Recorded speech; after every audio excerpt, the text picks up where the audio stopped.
प्यारे बच्चों, आज पढ़ेंगे हम चैप्टर 2.1।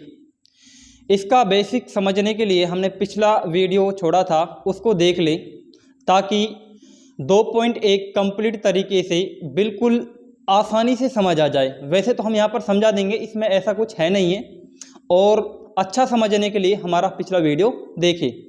तो 2.1 में क्या है, इसमें हमारे लिए 6 ग्राफ दे रखे हैं। उसमें शून्यकों की संख्या px यदि कोई बहुपद है तो उसमें शून्यकों की संख्या पूछ रहा है। px के शून्यकों की संख्या हमसे पूछ रहा है। अब देखो वहाँ पे क्वेश्चन नंबर 1 ही है, इसमें इसको हम पढ़ेंगे। क्वेश्चन नंबर 1, किसी बहुपद px के लिए y बराबर px का ग्राफ नीचे आकृति 2.10 में दिया है। प्रत्येक स्थिति में px के शून्यकों की संख्या ज्ञात कीजिए। ठीक है, जो अपने पास ग्राफ है px के लिए, px के लिए बात हो रही है, px के लिए देखो ग्राफ किसका है, y बराबर px का। अब देखो यहाँ पे, और px के शून्यकों की संख्या हमसे पूछ रहा है। p क्या है यहाँ पर, देखो p यहाँ पर क्या है, पॉलिनोमियल, इसका मतलब बहुपद, और x का मतलब क्या है, चर है x, यानी जो बहुपद है x चर के रूप में है। अच्छा, यहां पर इसका मतलब क्या है, देखो y बराबर px, इसका मतलब क्या है कि x क्या है, स्वतंत्र चर, और y क्या है, परतंत्र। यदि मैं x की कोई भी वैल्यू रखूं तो y का मान चेंज होता जाएगा। ठीक है भाई, y का मान क्या होता जाएगा, बदलता जाएगा। इसका मतलब y किस पर डिपेंड कर रहा है, x पर डिपेंड कर रहा है। ठीक है भाई, अब देखो वहां से, तो अब यहाँ पे देखो शून्यांक हम कैसे निकालते हैं। शून्यांक हमने पिछले वीडियो में बताया था कि हम कोई भी ऐसा मान रखे जिससे बहुपद का मान 0 हो जाए, वो क्या कहलाता है, शून्यांक कहलाता है। यदि हम x के लिए पढ़ रहे हैं तो x का वह मान जो बहुपद को 0 कर दे क्या कहलाएगा, x का शून्यांक कहलाएगा। ठीक है भाई, अब देखो वहां से हम शून्यांक कैसे निकालते हैं, 0 के बराबर रख के हम क्या निकालते हैं, शून्यांक निकालते हैं। यदि कोई बहुपद px है, अब px का मतलब यहाँ पे कुछ भी हो सकता है, जैसे x² प्लस के 2x माइनस के 3। ठीक है, अब इसके शून्यांक कैसे निकालेंगे, इसको 0 के बराबर करेंगे। ठीक है, ये सारी कंडीशन सारी कंडीशन हम किस में पढ़ेंगे, 2.2 के अंदर पढ़ेंगे। ठीक है, वैसे मैंने बता दिया था, तो इसको मैं 0 के बराबर कर दूं। ठीक है, इसका मतलब क्या है कि px का मान क्या हो गया है, 0। जब px का मान 0 हो गया तो यहां पे क्या कर देंगे भाई, 0 कर देंगे। px का मान 0 तो y बराबर क्या हो जाएगा, 0। ठीक है, तो इसका मतलब यह है कि ग्राफ जहां पर काटेगा वहां पर ओनली x का मान रहेगा, y का मान क्या हो जाएगा, 0। इसका मतलब जो ग्राफ काटेगा किस पर काटेगा, x अक्ष पर काटेगा। ठीक है, अब x अक्ष पर जितने जगह पर काटेगा तो px के उतने ही शून्यांक होंगे। अब जैसे पहला ग्राफ है अपने पास, ये सीधी लाइन है बिल्कुल। अब देखो x अक्ष को कहीं पर काट रही है क्या, नहीं काट रही है, तो इसमें शून्यांकों की संख्या कितनी हो जाएगी भाई, 0।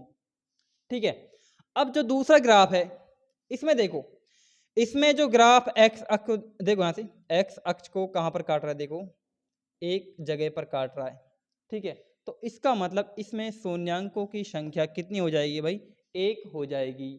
ठीक है, क्वेश्चन नंबर 3 इसी का देखो, x अक्ष को देखो, एक यहाँ पे काट रही है, एक यहाँ पे काट रही है, एक यहाँ पर काट रही है, तो इसका मतलब x अक्ष को कितने जगह पर काट रहा है ग्राफ, यानी ये जो बहुपद है, बहुपद का जो ग्राफ बना पड़ा है यहाँ पे। ठीक है, ये ग्राफ किसका बना पड़ा है, बहुपद का। ठीक है, अब देखो, तो इसका मतलब यहां पर शून्यांकों की संख्या कितनी है भाई, 3 है। ठीक है, क्वेश्चन नंबर 4 पढ़ेंगे पहले का। ठीक है भाई, देखो यहां पर ये वाला ग्राफ यानी बहुपद का ग्राफ, x अक्ष को देखो 1 और 1 2, इसका मतलब शून्यांकों की संख्या कितनी हो जाएगी, 2 हो जाएगी यहां पर। अब देखो यहाँ पे क्वेश्चन नंबर 5 में देखो, x अक्ष को देखो 1 2 3 4। ठीक है, तो इसका मतलब यहां पर x का कोई ना कोई मान है। ठीक है, और यहां पर y का मान क्या रहेगा, 0 रहेगा। ठीक है, इसीलिए तो कहा है कि y बराबर px के शून्यांक हमसे पूछा है px के। ठीक है भाई, तो यहां पर देखो 1 2 3 4, तो इसका मतलब यहां पर शून्यांकों की संख्या कितनी हो जाएगी, 4 हो जाएगी। अब देखो अगले में, देखो वहां से यहां पर x अक्ष को कितने जगह पर काट रही, देखो 1 2 और 3। तो इसका मतलब शून्यांकों की संख्या यहाँ पर कितनी है? 3 है। अब देखो यहाँ पर एक्स्ट्रा चीज बताता हूँ मैं, यहाँ पे एक्स्ट्रा नॉलेज। तो यहाँ पर हमारे लिए दे रखा था ग्राफ है जो y बराबर पी एक्स का ग्राफ था, ठीक है। इसका मतलब पी एक्स बहुपद किसका था?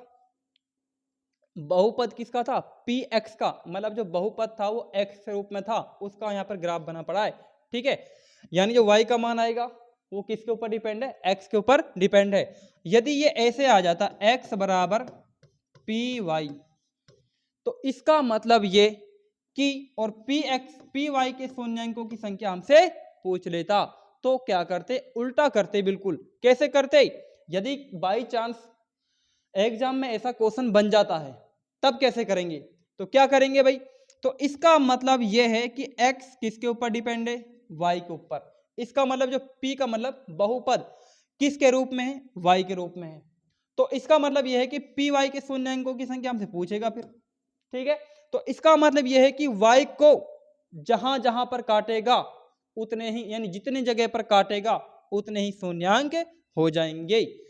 यहीं पर आज हम इस चैप्टर को समाप्त करते हैं। अब 1 मिनट